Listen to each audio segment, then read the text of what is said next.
ജമ്മു കാശ്മീരിൽ കനത്ത മഴയാണ്. രജൌരിയിലെ താഴ്ന്ന പ്രദേശങ്ങളിൽ പ്രളയസമാന സാഹചര്യമാണ്. നദികൾ കരകവിഞ്ഞൊഴുകുന്നു.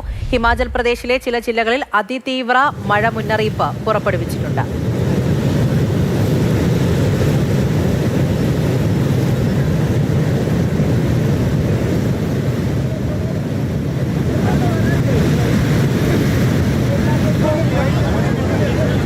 വിഷ്ണു പ്രസാദ് വിവരങ്ങളുമായി ചേരുന്നുണ്ട്. വിഷ്ണു, വീണ്ടും ആശങ്കയുടെ കാലാവസ്ഥാ വിവരങ്ങളാണ് പുറത്തു വരുന്നത്. എന്തെല്ലാം അറിയിപ്പുകളാണ് കേന്ദ്ര കാലാവസ്ഥാ നിരീക്ഷണ കേന്ദ്രം നൽകുന്നത്?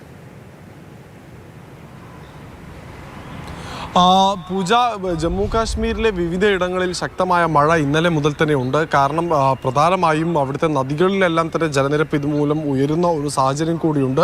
നദിയുടെ തീരത്തുള്ളവരോട് മാറി താമസിക്കണമെന്ന് നേരത്തെ തന്നെ മുന്നറിയിപ്പ് നൽകുകയും ചെയ്തിട്ടുണ്ട്. പക്ഷേ വ്യാപകമായ നാശനഷ്ടമാണ് പുഴ കരകവിഞ്ഞതിനെ തുടർന്ന് ജമ്മു കാശ്മീരിൽ ഉണ്ടായിട്ടുള്ളത്. ഇതിൻ്റെ ഏറ്റവും കൂടുതൽ ബുദ്ധിമുട്ട് അനുഭവപ്പെടുന്ന മേഖലകളിൽ ഒന്നാണ് രജൌരി. പഹൽഗാം പോലെയുള്ള മേഖലകളിലും മഴ ശക്തമായി തന്നെ തുടരുകയാണ്. പലയിടത്തും ഇത്തരത്തിൽ ആളുകളോട് ഈ അപകടാവസ്ഥയിലുള്ള സ്ഥലങ്ങളിൽ നിന്ന് മാറി താമസിക്കാൻ ആവശ്യപ്പെടുകയും ചെയ്തിട്ടുണ്ട്. ഇതിനോടകം തന്നെ ദുരിതാശ്വാസ പ്രവർത്തനങ്ങൾ കൂടി ആരംഭിച്ചിരിക്കുകയാണ്. ആളപായം ഒന്നും ഇതുവരെ പറഞ്ഞിട്ടില്ല. പക്ഷേ രജൌരിയിൽ ഒരു സ്ത്രീയെ പെട്ടെന്നുണ്ടായ മിന്നൽ പ്രളയത്തിൽ കാണാതായി എന്ന ഒരു പ്രചാരണം നടക്കുന്നുണ്ട്. പക്ഷേ ഇക്കാര്യവും അധികൃതർ സ്ഥിരീകരിച്ചിട്ടില്ല.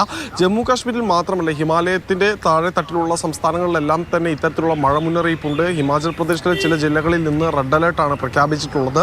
ഇതിൻ്റെ പ്രധാന കാരണം എന്ന് പറയുന്നത് ഇവിടെ ഈ ശക്തമായ മഴ അടുത്ത 24 മണിക്കൂറിനുള്ളിൽ ഉണ്ടാകുമെന്ന കേന്ദ്ര കാലാവസ്ഥാ നിരീക്ഷണ കേന്ദ്രത്തിൻ്റെ മുന്നറിയിപ്പ് തന്നെയാണ്.